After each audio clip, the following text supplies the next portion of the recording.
Hello again, everyone. This is the Vintage Sewing Machine Garage. I wanted to make a video today to show you all how to change out, or you can either change out a burned out light bulb, but you can also upgrade one, and we're going to do that today. What I'm holding in my hand here is a LED, but bayonet style compatible light bulb. And this is the right size bulb to go into my Singer 301A.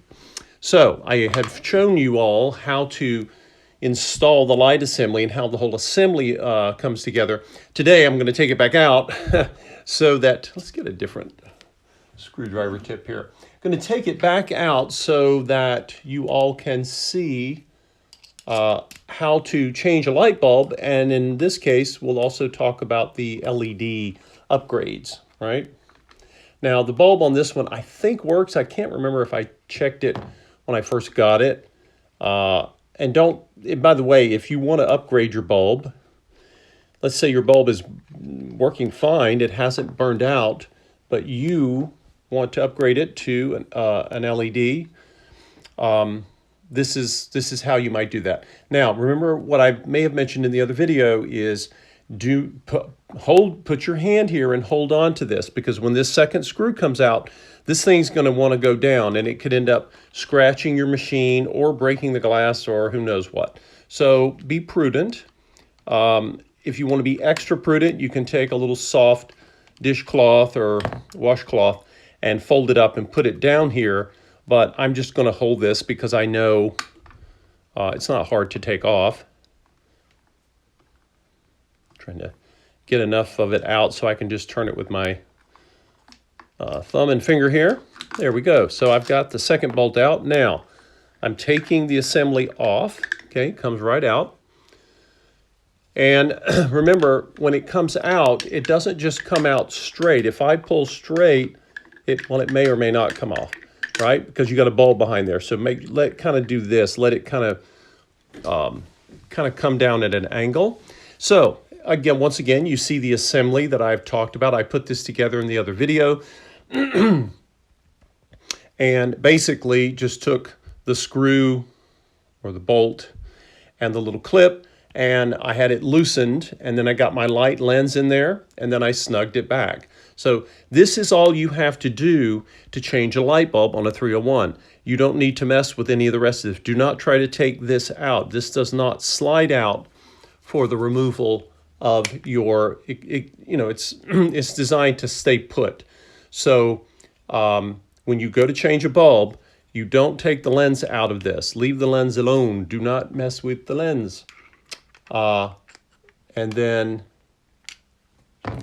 snug it up there a bit. Okay, so the lens stays. You just take the two bolts out that I showed you, and now you have access to your light bulb. So you can do one of two things. You can replace this with the same type of light bulb, which is called a bayonet style. Now, these bulbs have been around forever. These are, in fact, I doubt this is the original. A lot of the early Singer bulbs had, like everything else, they were higher quality, they had brass sockets, right? Well, this one I don't think does, unless it's original. So I'm going to take it out. How am I going to do this? This is one of the light setups in sewing machines. It's a little bit easier to remove. Some of them can be a little trickier if the bulb has been in there forever. So what am I going to do? I'm going to push in, and I'm going to turn counterclockwise or away from me, and out comes the bulb, because it's left loose, right tight, right? But these are bayonet style. It is not a threaded type, so don't turn it like you would turn a light bulb that has a threaded end that goes into a socket. Those would come later. But this bayonet style, you can see it has two little pips on the ends, right? They're opposite each other. So if I want to, let's say you're going to replace your light bulb and your old one burned out, and you say, no, I want the regular incandescent bulb. These bulbs get very hot. This is, they put out light that's okay. There's nothing wrong with that until as they age, they're like any incandescent, they get weaker. So if I want to install that, again, it's got the bayonet end, just like that. I'm going to come over here And you'll notice that it doesn't want to go in, right? It's like, hey, why isn't it going in? It's fighting me. Let's get a close-up of that. I think that would be useful. If it fights you and it doesn't want to go in, it's because you haven't lined it up yet. It's not the bulb's fault. Okay, so watch. I'm taking the bulb and I'm trying to put it in the socket and it's just sitting there. Why? Because of these two pips. So what do? You just turn it. Doesn't really matter the direction at this point. Turn it, and at some point, if you're gently pushing to the right and you're turning, there it went. Did you see that? There are two grooves in here that are basically for these two pips to line up. This is going to save you aggravation and hopefully a broken bulb. And I just got lucky there. But see, if I take it like this and I'm pushing, hey, why isn't my bulb going in? That's because it's waiting for you to turn it. And as you do, you will eventually get, there we go, it got lined up. Now you're not done yet, right? Because it could come back out. So what you're going to do is we're going to do the opposite of what I did to take it out. I'm going to push in and then turn toward me. And now it's locked into place because that groove that the pips line up with, there's a little turn in the groove deep down in the socket. So now if I pull to the left, the bulb is secure. So again, let's push in, turn to the left or away from me in this case. And now I've taken it out, right? So when you have your bulb and you turn it, the little pips find that little slot, boom, it went right in, right? But you're not installed. If you just do that, you're going to have a loose bulb and you're going to have problems. So don't do that. You could end up causing damage to the bulb or the socket. So you're not done. You've just gotten it lined up and now it's in there, but it's not seated. So we're going to push in. You don't have to push hard. Okay, just push in and how hard do I push in? You'll know because if I just do this and it doesn't want to turn, push in and as you push to the right and you're pushing it in, okay, start to turn it toward you and then you will feel it. In fact, I've already done that. So I've gotten it in, right? I'm pushing in and I'm going to turn it towards myself, which is to the right. And now it doesn't want to come out and you're done. So it's installed. Okay. What if you say, well, I don't want that. I want an LED bulb. These LED bulbs are not expensive. I bought a pack of them on eBay. I think I got them on eBay, and I don't know, it was like $9 or something. I mean, it was 12 bucks or something. It was not that expensive. But you have choices. Now, some people don't like LED bulbs because the first ones that came out, the ones that were white, were a very cool white. And when I say cool, I mean ice cold. And some of you may be familiar with this light bulb coolness in some of the newer refrigerators that are out there that have all the fancy LEDs and they're very cold. They have this bluish cast. They make your food look blue.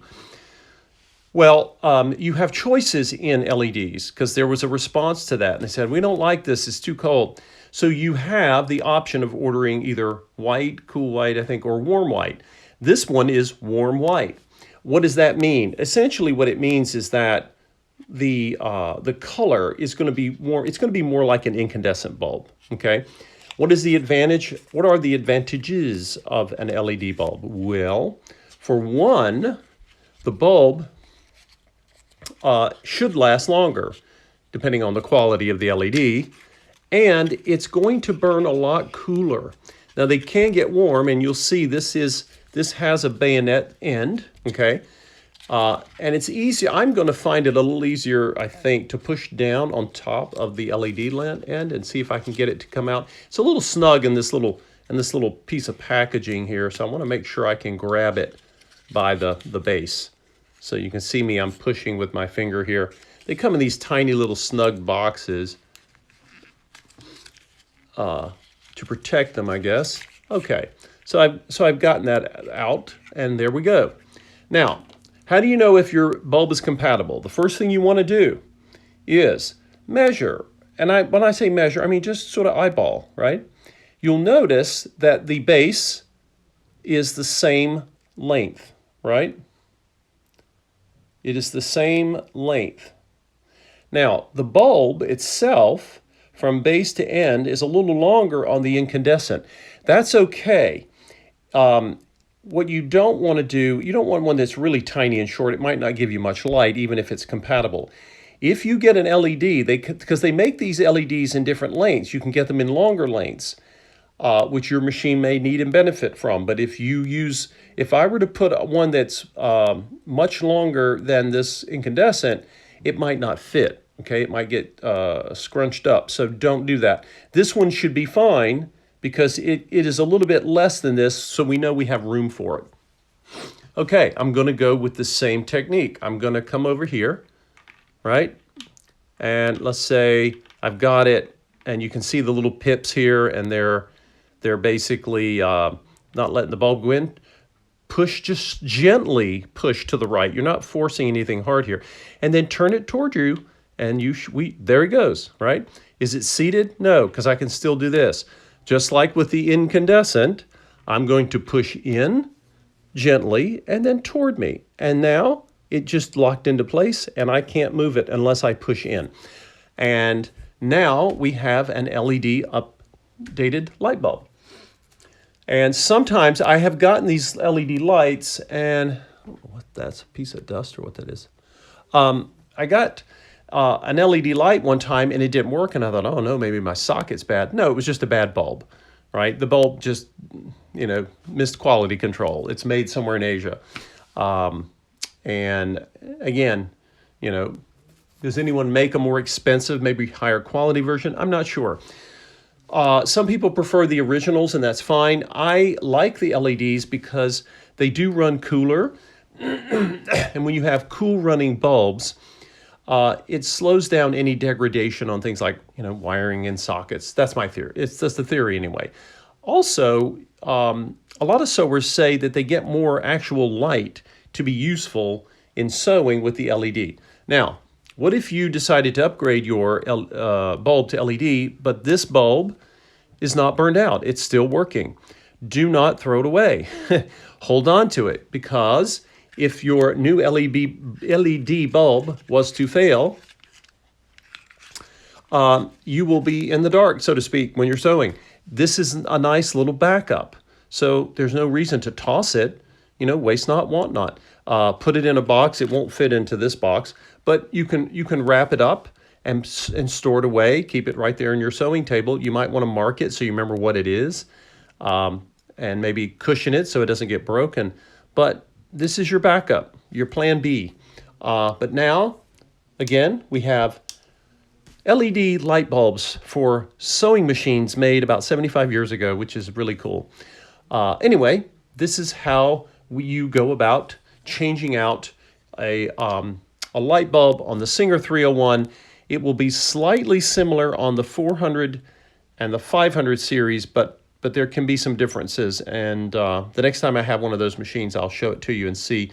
I'll have to go back. I've changed them on the other machines before, but it's been a while. I want to make sure I remember if it's exactly the same or if there may be some changes in the design that Singer would make over the years. Hope this was helpful for some of you who maybe have never changed a light bulb, or you thought about, oh, maybe I should take it to a shop and have them change it. They can do that and charge you, but this is very simple. You can get the bulbs. You can get, in addition to the LEDs, you can still get the traditional bayonet style bulb. Not every vintage Singer takes the same size bulb or the same type of bulb. It depends on the era or the decade, and it depends on the model. Some of them have a longer bulb. Sometimes the bulbs are, a good half-inch longer. So the best way to figure out what bulb you need is to find the one that's in your machine. If the machine is missing a bulb, then you'll have to do a little bit more research to make sure you get the right one. When you go online to purchase the bulb, you can always ask the seller, is this compatible with Singer or whatever model machine you have brand? Is it compatible with the brand and model of my machine? If they're selling the bulbs, hopefully the better sellers have a list of this, or they have a decent idea. And that's what I would do in order to make sure you don't buy the wrong bulb. But anyway, this is how it's done. It's not hard. You should be able to do this yourself. And always, as an extra precaution, leave the machine unplugged when you are doing this. I know it's just a bulb, but if the switch is on and you don't know it's on, It just may make things easier for you. Hope this was helpful, and I'll be quiet now and let you and end the video. But if any of you have experience with LEDs, if you have a preference for LED versus incandescent, you can put that down in the comments too, and I appreciate you watching. Take care.